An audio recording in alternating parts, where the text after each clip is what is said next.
Okay, so today what we're going to do is we're going to start our spring onion planting. No, I know I'm saying spring, but as you can see from outside, I don't know if you can make it out on the camera, but it's snowing outside. It is the last week in January.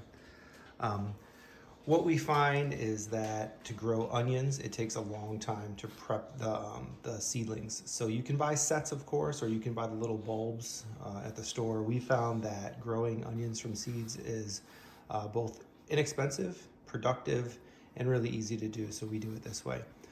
Right now we're going to start onions and leeks today. Basically, what you want to do is figure out a couple weeks before your last frost date, because that's when you're going to put your onions out. So we do ours about 4 weeks before our last frost date. So that'll take us right to the beginning of May, last week of April. And then you're going to want to go back somewhere between 8 and 12 weeks from that. We did it about 10 weeks last year before our last frost date, or sorry, before the date that we're going to put them out, which is 4 weeks before our last frost date. And I feel like I could have got an extra couple of weeks out of that. So last year we started these in mid-February. This year we're going to start them. Like I said, this is the last weekend of January. Basically, what you're going to do is you're going to plant these just like you would do any other seedling. The onions are extremely hardy, so when you're planting these, you don't have to really be careful too much with the seedlings. Once they're grown a little bit, you can kind of pull them apart and stick them in the ground and they'll grow. So what we did last year is we put them into cells, like the little 72 cell trays. So like the things that go inside of these trays. And that worked great, but I still ended up with 2 or 3 onions in each cell and had to split them apart. So this year I'm not even going to bother with the cells.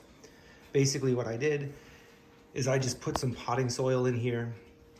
And then I took one of my homemade waterers, which is just a 2-liter bottle, and you could use any type of bottle here, and then drilled some small holes into the lid with the smallest drill bit that I had. And then it basically just makes a targeted waterer so you can spray. So basically all I did with this is I just pre-watered these so that the soil is moist. We want the soil to be moist. So yeah, so we do that. I did that with these 2. So we're going to grow 2 of these here. These 2 are going to be for a separate video where I'm going to talk about growing some lettuce indoors, as well as starting some baby, basically microgreens, but for the chickens. So we'll talk about that in a separate video. For right now, we're going to work on the onions and the leeks. So what we have is we have long day onions. So for you, this might be your first time growing onions. Onions don't set bulbs just by any circumstance. They have to have a certain amount of daylight. So you have what's called short day onions, intermediate day onions, and long day onions. And it depends on where in the world or in the country you live. So I'll put a link in the description below to a website that has a good map that'll show you kind of where you are. I know myself, growing in northern Vermont, I grow long day onions. When I used to live in Florida, I would grow short day onions. And I believe my in-laws that live in Cincinnati can grow intermediate day onions. So it's going to depend. You got to make sure that the ones that you buy match the type of growing conditions that you live in. Because if you buy the wrong ones, they won't bulb. Or they'll bulb poorly. You'll end up with real small onions that are basically, just too small. So yeah, and you can start onions and leeks around the same time. So we like to just plant them all at the same time and get the seeds started at the same time. Now you'll want to grow these a little differently, of course. Your leeks we're going to mound up as they grow so that you get that nice white portion at the bottom, whereas the onions, we won't do that. We'll just let the onions grow. But yeah. And this year, I bought my onion seeds from Territorial Seed, not sponsored by them. I've just heard good things about Territorial Seed. I've never personally bought from them, so this is my first year growing something from them. I usually go to Baker Creek, which is, rareseeds.com. That's the website that I tend to use for most of my seeds. Or sometimes I'll use Johnny Seeds. And of course, other times I'll use just whatever is available in the store if there's something. But this time I went to Territorial, mostly because they had the varieties that I wanted to try this year, as well as, like I said, I've heard good things about them. So this year we're gonna grow Red Mountain and Walla Walla. So this is our sweet onion and this is our red storage onion. And then we're also gonna grow a Patterson, which is a yellow onion for storage. And then just 2 types of leeks. One is Comanche and one is Giant Musselburgh. I don't know a ton about the leek varieties. I just read the descriptions, and those ones seemed like they were okay for what I wanted to do. You can see on these, they're all between 100 and 105 days. These Walla Wallas are 125 days, so those take a long time to get ready. But, you know, I've grown the Pattersons before, and they grew well. I haven't grown these Walla Wallas or the Red Mountains, but I've heard good things about both of these varieties. And then, like I said, I just read about the leeks. I don't really usually pick out a specific variety of leek. So yeah, leeks have gotten really expensive in the grocery store. I don't know if you've shopped for them lately, but they're like $5 a pound. So yeah, it'll be good to grow some of these. We use the leeks a lot for recipes for like soups, as well as to make stock. So we make a lot of homemade stock with the bones from our chicken or from pork or whatever. And leeks are terrific for stock. That's a classic stock ingredient. If I remember right, leeks have a chemical compound in them that helps clarify stock. So if you get stock that's very cloudy, a lot of times that's because you used onions. Whereas if you use leeks, they have like I said, there's some sort of chemical in them that helps clarify the stock, so you'll end up with clear stock. All right, so really the easy thing to do here is, unlike like if you're growing tomatoes or peppers, you have to be really careful and get like one seed in each little spot and whatever. Basically with onions, what we're gonna do is we're gonna just drag some lines down in here, and we're just gonna sprinkle the seeds in. I actually may go this way because I wanna keep this compartmentalized, right? So I'm gonna have the Red Mountain and the Walla Walla here, and I want to have a section of Red Mountain and a section of Walla Walla. Some people even just sprinkle the seeds over the top, and that's also fine, especially if the soil is moist like I did here. The soil is nice and moist. And then what we're going to do when we're done is we're going to sprinkle some Paralite, I think that's what it is, Paralite over the top to set that down. I had never done that before, and last year I tried it. I saw on Lazy Dog Farm's YouTube channel, he's a guy down in Georgia, grows a lot of onions, and he does that. He said that he saw people in the local area, like commercial farmers, doing it when they start their seeds, and they had good success. And I'll be honest, it works really, really well. You put it on there, you wet it down, it forms like a crust almost on top of the soil that's purely white. And then the plants, when they come through, seem to be able to pop through a lot easier. And they have basically like a layer on the soil that helps retain the moisture. So we had really, really good luck with that last year, starting our onion starts. And that's what I'm gonna do again. The one thing that you do have to be careful of, and like I mentioned earlier, we're doing this inside the house. I'm on my kitchen table here. It's really dusty, and that dust is not good to breathe, so you gotta be careful with that. So I'm gonna do it very carefully as I put it on there. And then you wanna immediately moisten it, because getting it nice and wet is important so that the dust settles down and doesn't get anywhere.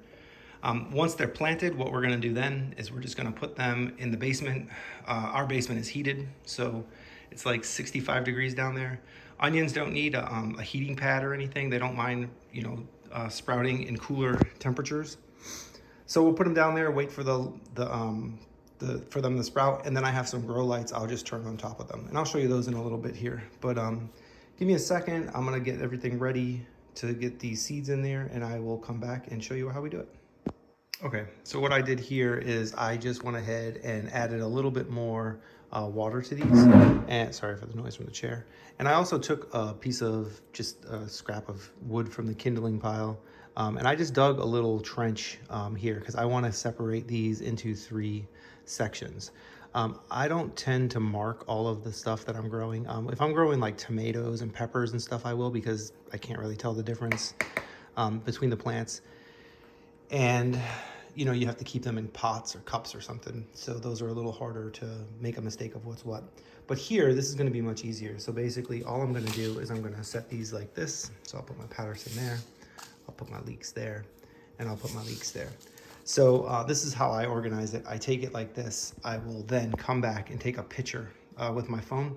I use my phone all the time. I have all the pictures organized. They back up to iCloud, right? So when you're doing that, it makes it easy. The photo has the date on it. It has the picture of what you grew where, so you know exactly when you did it, you know what you did. And then stuff like this is easy to remember because, okay, this is the leek one. It's gonna have 2 channels in it, so there won't be any seeds in these channels. So when they come up, I'll definitely be able to see the 2 spaces. And I'll know, okay, these are my onions. And then I can just go back to the picture when I'm done and I'll say, okay, I have leek, onion, smaller, larger. And I know that it's gonna be Comanche, the giant Mulesberg, and Patterson. Makes it much easier than having to write out little cards to stick in there and keep track of it. The phone just kind of makes it much easier. So yeah, so what we do is we're just gonna open this leek packet up. Okay, so I got the leek packet open. Once again, this is the Comanche. I will say there are very few leek seeds in here. Onions come with usually much more seeds, but that's okay. So what we're gonna do is we're just gonna sprinkle them across the top of the soil here. If you sprinkle them across the top of the soil, like onions, they'll just kind of come up where they're at, and it's not a big deal. You can separate them out and move them around as you want. You can see that was not a lot of seeds, right? These seeds are very small. You can probably not even see them when they're on the soil there. That's how onions are as well. They're very small seeds that are very hard to find and move. I will say this does seem to be a small quantity of seeds. So I guess when you buy them from some other packagers, you'll get more. But Territorial seems to weigh out their seed packets pretty lightly. Well, this one seems to have a little bit more in it, which is interesting. Maybe the seeds are just larger of the Comanche than they are of the giant Mulesberg. One thing is also that these are F1 seeds, so these are a hybrid. And maybe these are open pollinated, so they're a little less expensive. Maybe you get more per packet, not exactly sure. But we'll just kind of, once again, sprinkle these on here. Not a big deal, just sprinkle them around. So we got them all there. You can see the packet is now empty. So that is done. And then all we're gonna do when we're done here is we're gonna take some of this horticultural perlite and just sprinkle it across the top to cover it up. Let's do the same thing with these Pattersons. Hopefully there's more of these Patterson seeds in here. Once again, this is my first time buying from Territorial, and if this is the normal, that they just give you less seeds, that's okay, right? They weren't ridiculously expensive. These were like $3, $3.95 a packet. Yeah, there's not a ton in there. And maybe they just give less. Once again, that's okay. I just need to account for that next year if I buy from them again. So, and the same deal as last time, right? We're just gonna sprinkle them around the top of the soil. These ones you might be able to make out. I don't know if you can make those out or not. Let's see if I can find one. Like right there is a seed, right there is a seed, right there is a seed. They're pretty small. Yeah, and then so like I said, I'll take a picture of this when I'm done so that I have a note. Okay, I grew leeks. There was these two and that one. The last thing we're gonna do here, remember I said be careful when you do this because you really probably should do this outside, but it is really cold outside. I don't wanna do this outside right now. Is you're gonna grab some Paralite. We put it in a little scoop like this. Be very careful. You don't wanna kick up a ton of dust. And then you just wanna kind of bring it down and sprinkle it on the surface, just like that. So you don't need a ton of it, right? Just a little bit to spread across the surface. And then just bring it across and do that. Now, when you water this in, like I said, it will form like a little bit of a crust on the soil, and it kind of helps hold in moisture. And it adds a layer, of course, so you don't have to then top off the seeds, right? You don't have to put new soil over top of the seeds. And I just use standard potting soil. And standard potting soil can sometimes be a little bit annoying when it comes to holding water the first time, right? It kind of bubbles up on top of it. It's very dry. So it's hard sometimes if you're starting seeds to get all that working without taking a bit of soil and putting it somewhere, you know, like in a bucket or something with some water. This allows you to kind of use the soil, get it all prepped, and then not touch any more soil on top of the seeds so you don't end up with that water pooling issue. So once this is all done, yeah, just sprinkle it across like that. You'll notice that there wasn't much dust there, right? You got to do it very carefully. And then just come through and kind of tap it down. And it feels, I guess the best way to describe it is kind of like breadcrumbs. If you buy breadcrumbs in the store in the can or whatever, they feel kind of like that. Very dry, but not, you know, nothing bad. And this is gonna hold down, like I said, some moisture for you, as well as protect the seeds. So the seeds are now thinking that they're under soil, right? Even though it's not really soil, it's perlite. So grab our little waterer again and Just sprinkle some water on top of it. Kind of soak it in a little. And if you come through and you notice that there's a bunch of dirt coming through or soil coming through, potting soil coming through, you can just put some more on top. Not a big deal. Right? I think this is going to be enough though. You don't have to get perfect coverage. You just want to kind of get a layer on top of the soil to hold the moisture in. Get that wet down a little bit so that we don't have any dust kicking up. And these are done. If you have the plastic lid that goes on top of these, because you know, if you buy these in Home Depot or Walmart or someplace, they'll have a plastic lid. We have them somewhere. I don't even know where they are. I don't always use those. What you can also do is just put a sheet of saran wrap over the top. Anything to kind of hold the moisture in if you're not gonna be able to water these daily. I keep these down in the basement near my home office, so I'll see them and I'll be able to water them regularly. So I'm not really that worried about it. But I'm gonna go ahead and plant the last two. I'll show you what that looks like when I'm done, and then we'll wrap this up for now. Okay, I think I got everything planted now. I did the next batch just like the first one. So basically, up in here, I put a little denser or a little looser packing of these two types of seeds. So the Walla Walla definitely had a lot more seeds in it, at least seemed to have a lot more seeds in it. Well, I guess it definitely does, because I just noticed that. If you look here, this is 1 gram and this is a 1/2 gram. Interesting. Okay, yeah, and so here, I didn't notice that when I planted these, but like 1/8 of a gram, 1/2 of a gram, and 1/2 of a gram. So I guess when I order from Territorial, I gotta be careful about how many seeds are, you know, by weight in the packets. I assume that they would all been the same, but they are definitely not. We have everything from 1/8 to a full gram. So Walla Walla, we got a bunch of. I packed those in pretty tightly in there, pretty heavily. We got the Red Mountain, which is a 1/2 gram. Those are all in there. I got the 2 different kinds of leeks here. So those are planted. And then we have this Patterson, which is also a 1/2 gram. So these ones are definitely more tightly packed than these because it's the same amount of seeds, but you can see in a different amount of space. That's really okay though. Onions, you can pack them in super tight. And then as they grow, if they're getting a little too tight in there, you can give them what's called a haircut, and you just trim off the top a little bit at the, you know, while they're growing, if they're not ready to go outside yet. These ones will probably be about the similar pack as this because there's double the amount of seeds in that space. But once again, onions are very, very, very hardy once the seedlings get going. Now the seedlings sometimes do take some time to start. I had a packet last year that I got from Baker Creek that literally not a single seed sprouted in it. I don't know if I just got a bad packet or if it was a year old or what, but they don't last forever. Onion seeds are very quick to go bad. So you always want to make sure that you get the most recent fresh version that was packed for the year that you're in. Like this one says right up there in the top corner, packed for 2023. If it's packed for anything more than a year or 2 old, the seeds probably won't sprout for onions. Now tomatoes and peppers and squash and stuff, those are much longer. They can last 5-10 years. But excuse me, but the onions definitely are not that way. So yeah, we're just gonna leave them. I know other people are gonna probably mention the fact that I'm wasting space in these trays with the dividers. That's okay. For me, I don't mind. I know that that's the case, but we have so many onions and leeks that are gonna grow here. This is more than we'll probably need. Last year, I didn't grow even this much, and I gave a bunch away to the neighbors. This year, we hope to have a little more space in the ground, so I probably will get most of these planted, but once again, a little bit of wasted space in the trays for us is okay.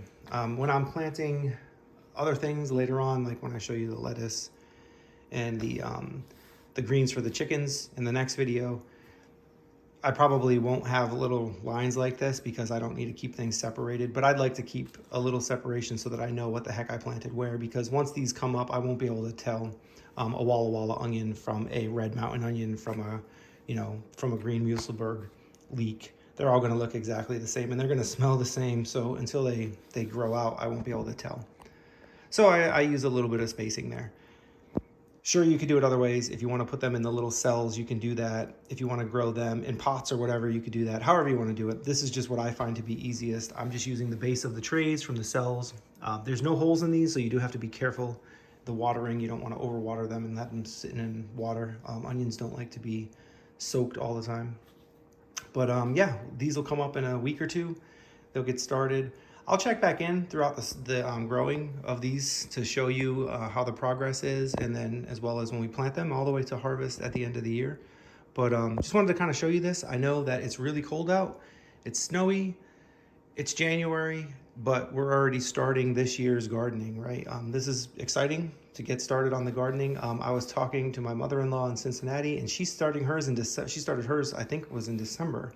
So, you know, if you live in some place that's a little warmer, then you can start these pretty much, you know, basically at the end of your old season. I know in Florida, we'd plant these in the fall, and they would grow through the winter, and you would harvest them in the spring.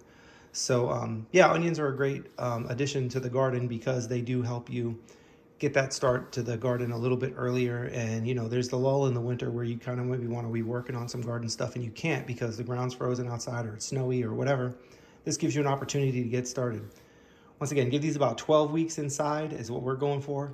Some people go as low as 8. Some people go around 10. I'm going for a little longer because we do have a very short growing season here in Vermont. But aim for that, and you want to put them out, you know, 2 to 4 weeks before your last frost date. Some people go out even earlier, but here it's pretty rough, the winters in Vermont, so we're going to only go 4 weeks back. That's about as far as I feel comfortable. You probably could get away with a little bit more if you lived in a place like maybe say North Carolina or Kentucky or, you know, I don't know, someplace in the Midwest where it's not as cold, right? Something like Missouri. Places like us or northern Montana or, you know, Idaho, places like that, it's going to be really cold. You probably want to wait a little bit before you put them out, just so in case you get one really, really cold snap. You know, if it's down in the teens, these might not make it. Through the 20s, though, they'll probably be fine. Onions are pretty hardy. So anyway, that's basically how we do this. It's not super exciting at this point, but it is exciting to get started on the garden for this summer. It's crazy to think about that it's just, the clock's just about to turn to February, but here we are, getting things ready, getting started. All right, so it's been about 2 weeks since the planting of these seeds, and I just wanted to give a little bit of an update at the end of this video here. You'll notice that things are definitely growing. This was some of the leftover brassica seeds that we had that we're going to feed to the chickens. We'll have another video on these coming up here in a little bit. But for the onions and the leeks, you can see that we do have some seedlings starting to pop out here. I don't know how well you can make that out under the lights, but we have leeks, onions. These onions have actually just barely started to come up. I don't know how well you can make those out in there, but they are definitely starting to pop up. One has come up pretty good there, but there's a few others coming along. And then over here, we have some other onions that are just starting to pop up. So onions do seem to take a little while to get going. You know, it has been 14 days since we planted these, or 15 days since we planted these, and they're really just starting to get going. So this is why you want to start these guys pretty early, because it does take a fairly significant amount of time to get them going. Down here in the basement, what we have going, I have some prep stuff here for our tomatoes and peppers and brassicas and other stuff that we start later. My watering cans. We have a few house plants placed down here just to take advantage of some of the light, but I basically have a couple of these Mars Hydro LED lights. I don't know how well they'll show up on camera, but they're a LED light that is chainable. So I got these on Amazon a while back. I used to have a saltwater fish tank, and the saltwater fish tank had very similar lights, and so I bought some of these because they supposedly do very well for growing plants, and we had tremendous success with them last year when we used it. The tomatoes and peppers that we grew, and as well as the onions and some of the other plants that we started inside, they look like they had been growing out in the sun. These things work really, really well. You can get them on Amazon and other places. They're not super, super expensive. I mean, they're not cheap, but they're not super expensive. They're like $100 each or something. But they should last a long, long time. Got a little bit of lettuce coming up down here. I don't know if you can make those guys out, but yeah. These things are all starting to sprout. Like I said, we are in the middle of February. It is Valentine's Day this morning. So 15 days since we worked on planting these. And they're coming up. You can see that this Paralite has definitely done its job. It keeps the soil moist, and all the plants are coming. So thanks for watching this. I appreciate you taking the time to follow along with what we're doing here. If you like the content, please give this video a thumbs up, subscribe to the channel. If you click the little bell, you'll get notified when we post new updates. We'll have a couple more updates, specifically talking about what we're doing with these old brassica seeds and why they're in the middle of our onions here, what we're gonna do with them. You know, spoiler alert, it's to feed the chickens. But yeah, if you enjoy this and would like to watch as we grow these plants throughout the year and you know, take care of our dogs and our chickens and take care of other things around the house, you know, follow along. Appreciate your time. Have a good one.